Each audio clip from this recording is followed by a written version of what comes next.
Good morning. It is, Thursday already, isn't it? Holy cow. Good morning and welcome. I'm Kim Spillers. And we're almost halfway through January. Of course, if we all... let's not go quite there. It's the first week. Oh my gosh, the first week of January.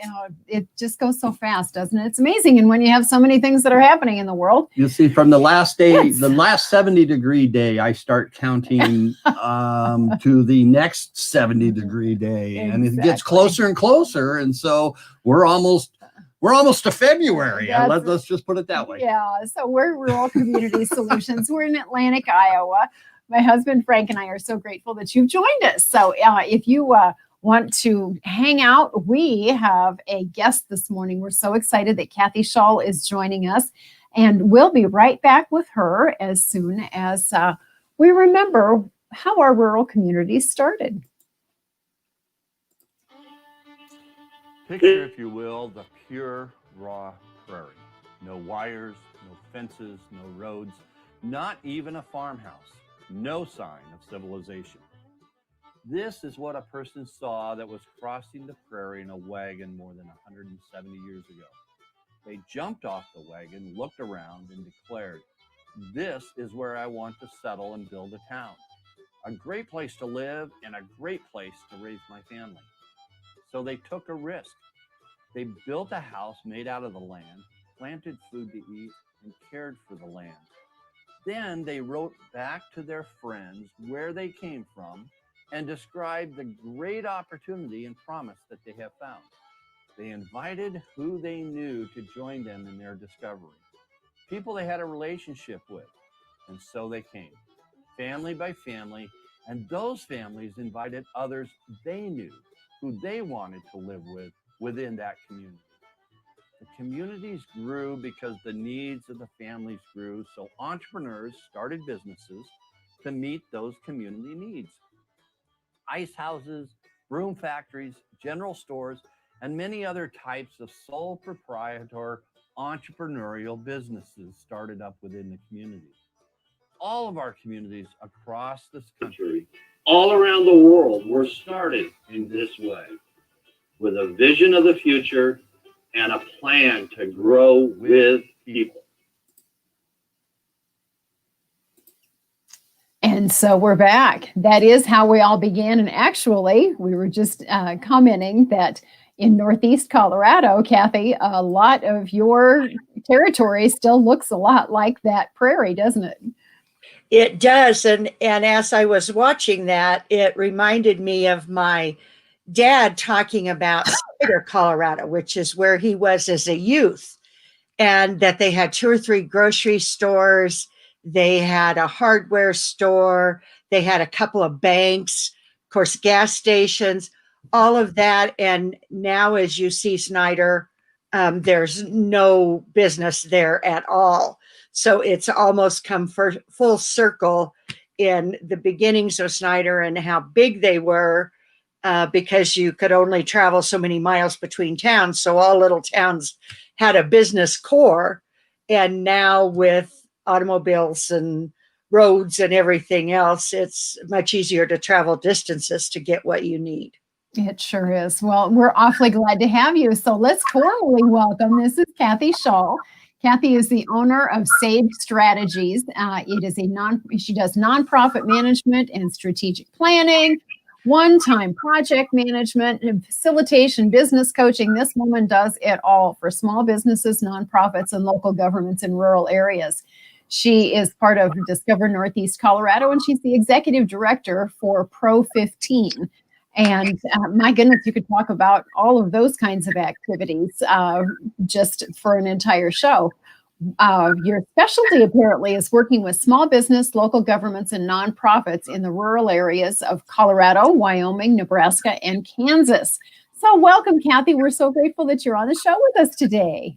Well, thank you for having me. Of course, full disclosure, we've all met. I've had you to speak at a couple of my events. Yes, ma'am. I was very excited to be invited to join your show today. We're happy to have you. And just like any other person that works in rural America, you can have that caveat and other duties as assigned to your job description too, right?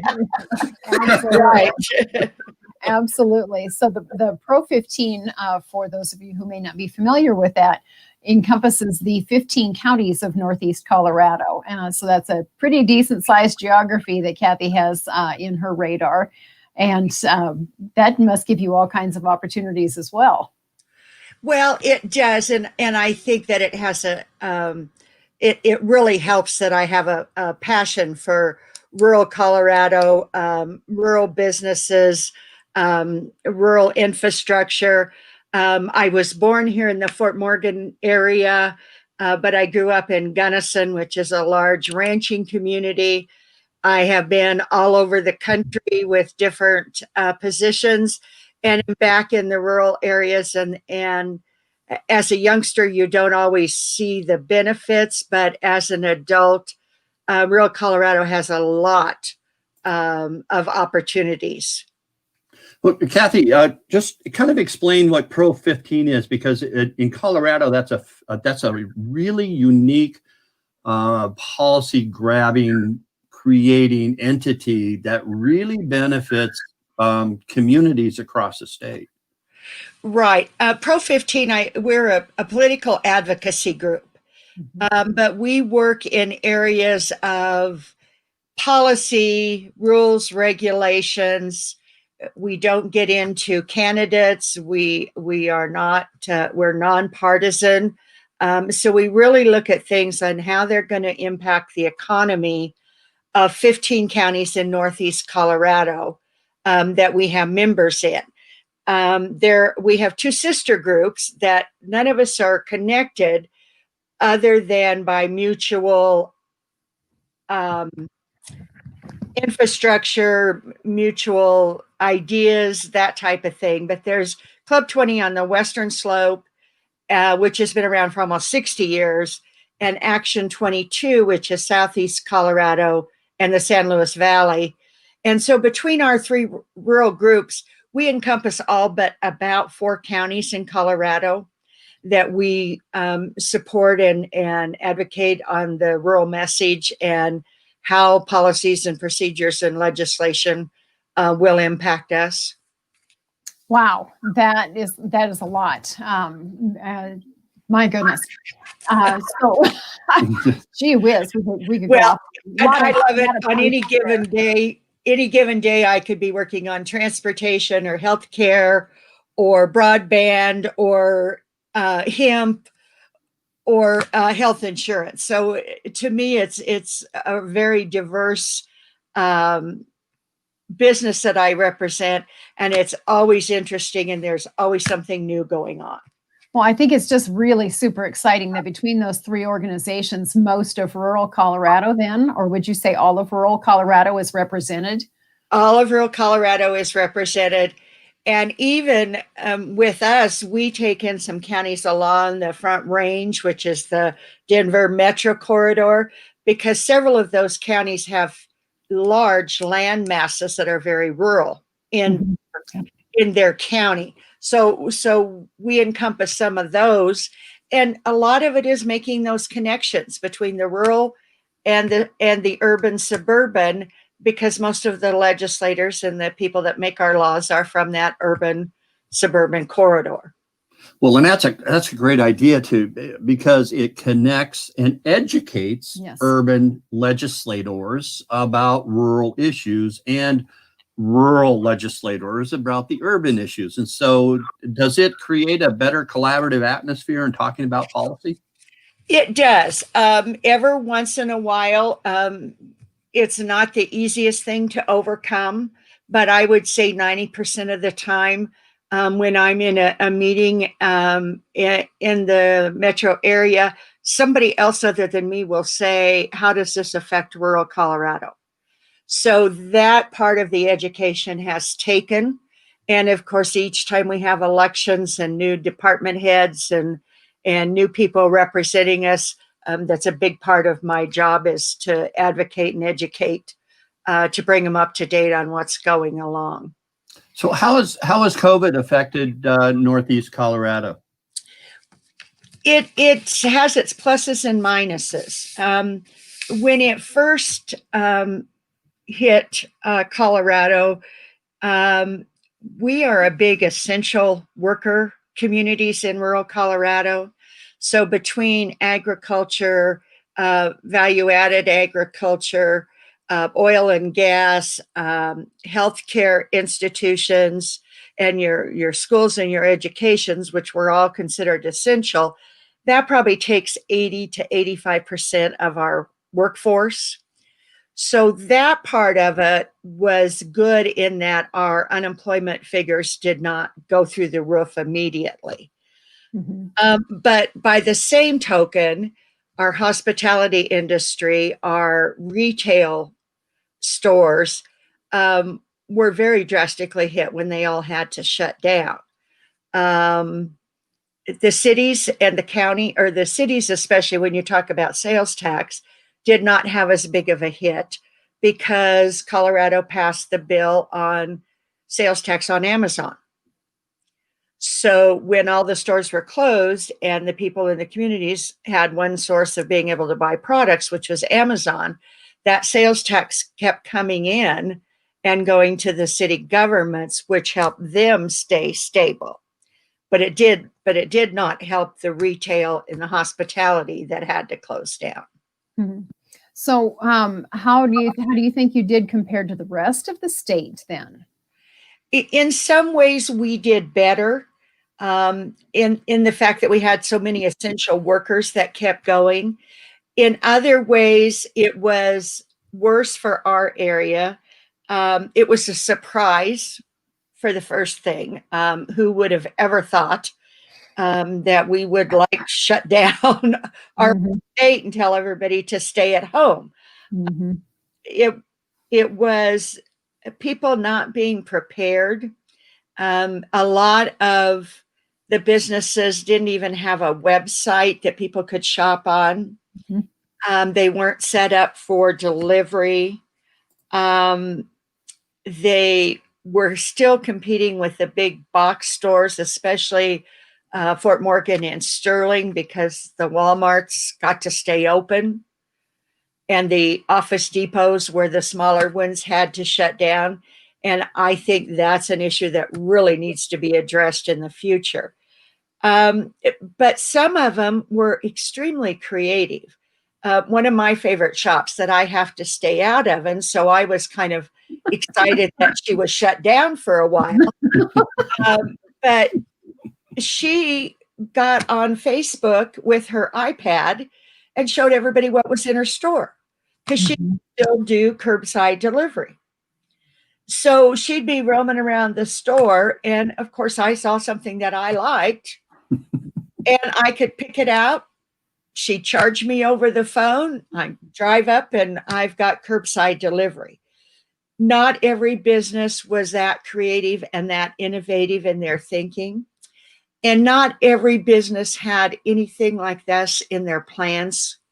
And I don't know that they could have had. But now, as we move forward, this thing is not going to be an isolated incident. And if it's not this, it's going to be something else that we probably haven't even thought of yet. So planning for disastrous events. I mean, it's almost like a tornado hit that wiped everybody out and nothing came back for 9 months. So there has to be a little bit more pre-planning. I think the government stepped up fairly well, federal and state both, and both targeted rural areas for that support and for that money flow, which was very helpful. But then again, the paperwork for small businesses is overwhelming. So I think it's a mixed bag. Okay, well, I want to go back to Main Street businesses being prepared, because in April we found a study. Main Street America did a study that found about 64% of small businesses, of their membership, of their 300 and some thousand members that they have, those small businesses did not have a digital presence before the pandemic. And that is an indication to me that small businesses are not looking at, regardless of the pandemic, small businesses are not looking at expansion possibilities using the technology that is available to them. And so, is the technology available to all of your businesses in Northeast Colorado? For the most part, in the downtown Main Street business districts. As you get further out from town, no, we definitely have a big gap in service there. Some of the things I found and I looked at and have been encouraging my clients to do is they all had databases, but they were on note cards. They had never put them into a computer to be able to send out the special of the day or a newsletter telling people what they were doing. A lot of them had Facebook pages, which I think is very important out here. And that's how the one lady, Andrea Spresser at All About You in downtown Fort Morgan, was so successful. She also checked every possibility on, because she has a section in her store that's soups and dips and pasta and all of that. She could keep that part of her store open at first. So, but she really went out and worked with the system to help her succeed. Was she hurt? Yes. But again, the websites, the not having their customers on a database to where they could reach out to them and let them know what was going on. The lack of websites. I mean, so many of them, especially specialty stores, people in the small communities will buy locally. Mm-hmm. That option is there. So even if the website had a minimal shopping experience, I think it would have helped a lot of them. So when we think of obstacles, then maybe the business owner's own resistance or not taking the time to take their customers off of the index cards in the Rolodex or the box or whatever, and putting those into some sort of Excel spreadsheet or something like that. That's a big learning moment then for your businesses. Well, and it's also very hard if you are the owner of a retail business on a downtown Main Street in anywhere in rural America. You maybe have one or two people that work with you. So, number one, don't have the people to help them get this done, and number two, there's not a lot of people out there doing databases. But I think they will find that a little investment in the database part will help them in the long run. And it's hard right now because the money's just not there. So to me, that's a place where I see government could help. We can send you lots of money, but why not send you an intern, a student from college to do your database for you for free? That's one of the areas where I think probably the website could be done the same way. That we invest in things that will help them in the future. I do think there's some resistance of, and I think that is not any different in rural Colorado than it is in downtown Denver. But there's always going to be the resistance to, you can't tell me to do that, and I've done it this way for 100 years, and I'm going to continue to do it this way. Right. So describe your harder time. Yeah, describe your average person that lives in Northeast Colorado. What are they like? What are their characteristics? How do they think? Who are they? You know, I think that it is changing so rapidly that I'm not sure I could give an overall look. Okay. Morgan County, which is where I live, where Fort Morgan is, has a higher wage base than some other counties do. We have a more diverse economy. You move to an Akron area where it's just definitely agriculture, they are going to have a harder time. But they also have less businesses. The other thing I have seen is the local community stepping up to help. In Holyoke, Colorado, which is east of me yet another 65 miles, they put the call out that if you did not need your stimulus check in the first go around, to donate it to a community pool that would then be dispersed. They raised over $100,000. Wow. Wow. That was generous. It was very generous, and that's what local rural communities do Mhm. with each other. Fort Morgan went out and actively sought grants and did things to help the downtown area with signage and helping the hospitality industry buy tents and propane heaters and things so they could do the outside dining. So there were a lot of success stories out here. Most of the population lives and works in the area, but we do have a population base that commutes. It's cheaper to live here. They like the nice open space, the smaller communities, the smaller schools for their children, but they commute to Denver or Greeley. So it's a real mixed bag of what we have. About 40% of our population is non-Caucasian. Okay. We have In the Pro 15 area, in those 15 counties. a couple of counties are more than others, like Phillips, Yuma, and Morgan. But in Fort Morgan, we have a huge Somalian population. Okay. And we have a huge Hispanic population, which has been here. I mean, they were here before the rest of us moved in. They were part of those people in your intro that were to the plains out here to Founding family. founding families. Mm-hmm. So that's also a harder thing. We've had a lot of food bank use and some of that.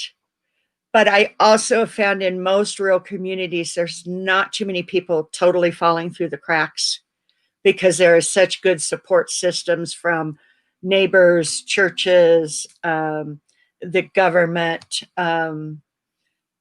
businesses downtown helping other businesses downtown. So where do you see Northeast Colorado in the next 25 years?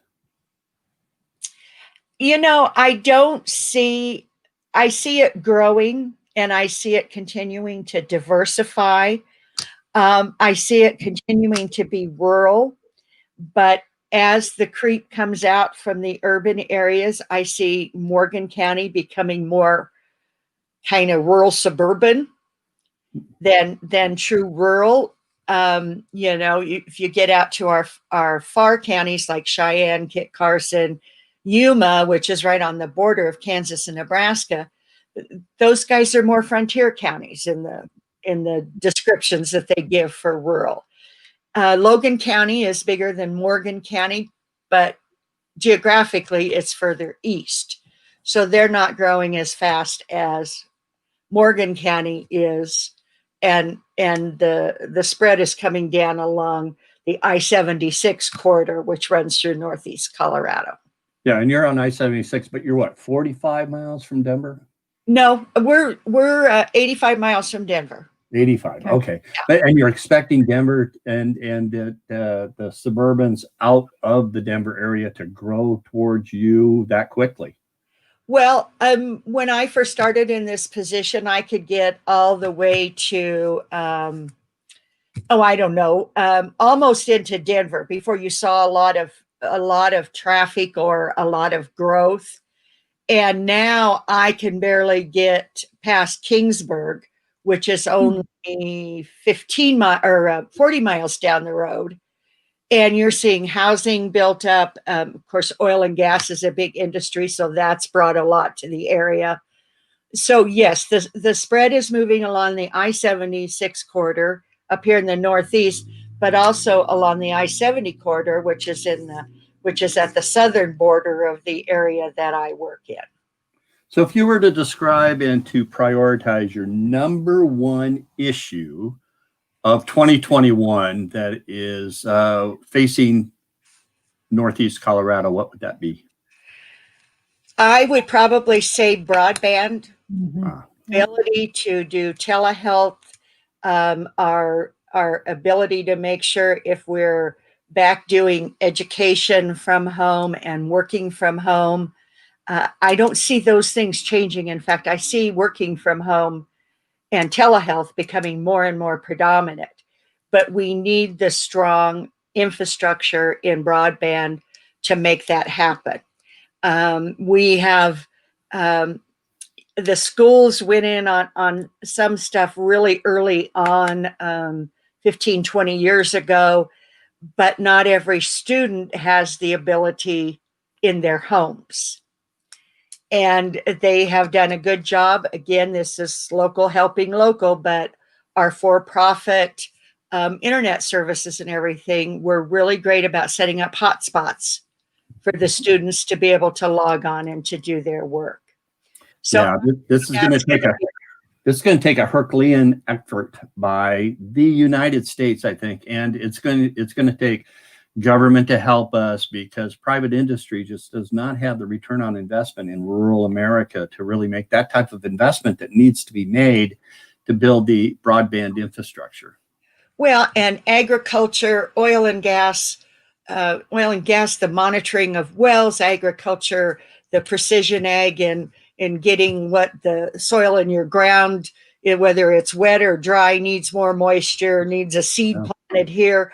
All of that is new technology, and that's all rural Colorado and rural America. Absolutely. So thank you, Cathy. This has been a great conversation about Colorado. So how do people, if they want more information from you or about Northeast Colorado, who would they contact? What would they do? How do they get a hold of you? Of course, I have the website, which is sagestrategies.biz, B-I-Z. And the other easiest way probably is by email, which would be Shull, SHULL, at rcix.net. That sounds perfect. rcix.net. Fabulous. I got it. Okay. I did. Yeah, I know. Kathy at I'm just looking at you rcix.net. With admiration. With because- admiration. Yes, for sure.